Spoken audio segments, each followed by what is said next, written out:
Hello friends, स्वागत है आपके मेरे चैनल हॉरर नाइट्स पर। दोस्तों, अगर आप नए हो तो प्लीज़ मेरे चैनल को सब्सक्राइब कर लीजिए, जिससे और डरावनी कहानियाँ आप सुन पाएंगे। शुरू करते हैं। दोपहर का वक्त था। मैं अपने बगीचे में बैठा हुआ था। गर्मियों के दिन चल रहे थे। पेड़ की छांव में ठंडी हवा का आनंद लेते हुए मुझे नींद की झपकी कब लग गई पता ही नहीं चला। कुछ 20 मिनट ही हुए थे कि अचानक से मेरी आंख खुली। तभी मेरी नज़र सामने वाले पेड़ जो कुछ दूरी पर ही था पड़ी। मुझे उस पेड़ पर एक परछाई दिखाई दी जो छिप कर मुझे देख रही थी। पहले तो मुझे लगा कि कोई जानवर या बंदर होगा, लेकिन उसके देखने का अंदाज़ा बहुत अजीब सा था। क्योंकि मैं भूत प्रेत पर विश्वास नहीं करता था, इसलिए मैंने उस पर अधिक ध्यान नहीं दिया और ठंडी हवा का आनंद लेने लगा।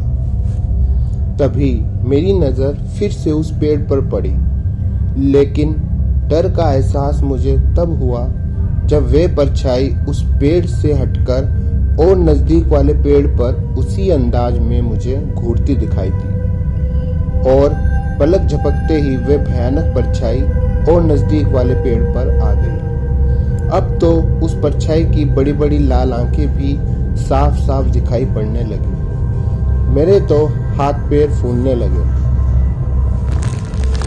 क्योंकि अब साफ दिखाई पड़ रहा था कि वो कोई जानवर या इंसान नहीं है। तभी अचानक से वह काला साया गायब सा हो गया। मुझे ऐसा लगा कि कोई चीज़ मेरी चारपाई के नीचे है और हिल रही है। जैसे मैंने अपनी चारपाई के नीचे देखा, मेरी आंखें फटी रह गईं। ये वही काली साया था जो कुछ देर पहले मैंने पेड़ के पीछे देखा था, लेकिन नज़दीक से देखने पर जो हाल मेरा हुआ मैं बयान नहीं कर सकता।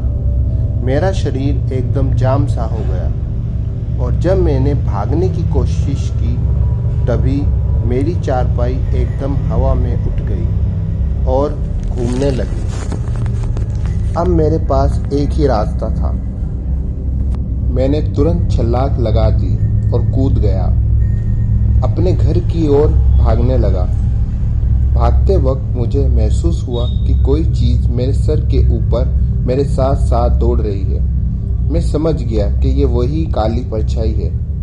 मैंने अपना हौसला खोने नहीं दिया और भगवान का नाम लेकर एक छलांग के साथ अपने दरवाजे पर कूद गया और दरवाज़ा अंदर से बंद कर लिया। जैसे ही दरवाज़ा बंद हुआ, मैंने चैन की सांस ली, लेकिन ये मेरी गलतफहमी थी। तभी एक जोर की टक्कर के साथ दरवाज़ा उखड़ गया और एक झटके के साथ मैं दूर जाकर गिरा। मुझे काफ़ी चोटें आई, लेकिन बात यही नहीं ख़त्म हुई।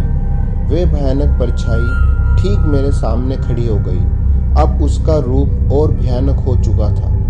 उसकी बड़ी गोल आंखें और मुंह पर नोकीले दांत देखकर मैं समझ गया कि ये बला मुझे अब नहीं छोड़ेगी। तभी मुझे भाई की कार के हॉर्न की आवाज़ सुनाई दी।